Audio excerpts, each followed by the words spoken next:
विजु जनता दल कृषक सहित अच्छी कृषक लड़ुची कृषकों ठिया होइछि। तार कारण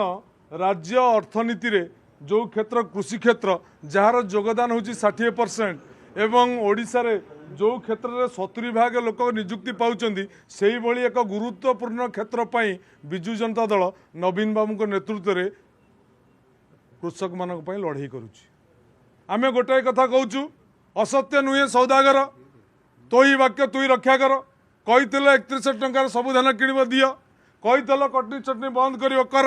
कही चाषीर आय गुणा दिगुणा कर चाषी भल उपलब्धि नहीं जाऊ। सरकार कुंभकर्ण निद्रा शोची